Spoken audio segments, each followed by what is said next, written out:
Hello everyone, সবার কি অবস্থা? আমি অনেক ভালো আছি। আজকে আমি তৈরি করব হলুদ ছাড়া কম মশলায় গরুর মাংস ভুনা।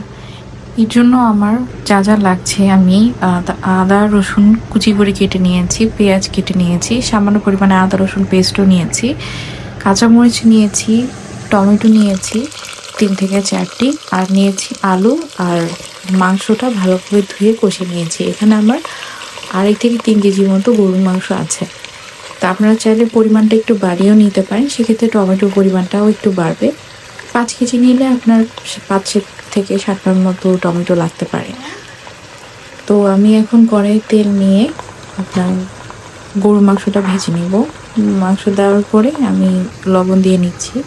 এখন আমি এটা ভেজে নেব। ভেজে নেওয়ার জন্য দিয়েছি। কিছুক্ষণ পরে দেখবেন যে এখান থেকে পানি ওঠা শুরু করেছে। তো এই পানিটা শুকানোর পরে দেন হচ্ছে মাংসটা ভালো করে ভাজা ভাজা হবে।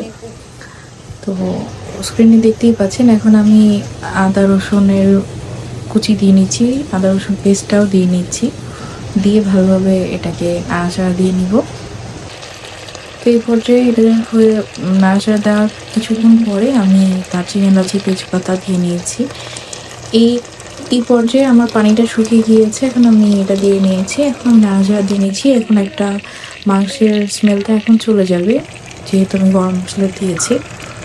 তো এই পর্যায়ে আমি এখন টমেটোগুলো দেখতেই পাচ্ছেন জাস্ট মাঝখানে একটা ভাগ করে দিয়ে দিয়েছি। তো এটা যখন একটু নরম হয়ে আসবে তখন আমি উপরের মানে টমেটোর উপরের চামড়াটা তুলে নিব। স্ক্রিনে দেখতেই পাচ্ছেন।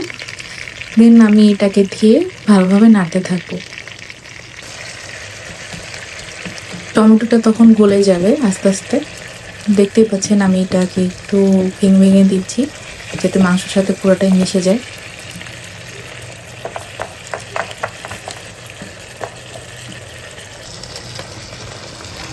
এই পর্যায়ে আমি এখন আলু দিয়ে নিচ্ছি। আমি আস্তে আস্তে আলুই দিয়েছি।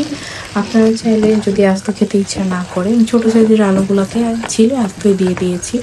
ওগুলো যদি আপনাদের দিতে ইচ্ছা না হয়, আপনারা চাইলে আলু হচ্ছে স্কোয়ার শেপ কেটে দিয়ে নেবেন। এখন আমি কাঁচা পেঁয়াজ যেটা কুচি করে রেখেছিলাম সেটা দিয়ে নিয়েছি, মরিচ দিচ্ছি, দিয়ে এখন ভালোভাবে নেড়ে চেড়ে আমি এখন এটা সিদ্ধ করার জন্য পানিও দিয়ে নিব।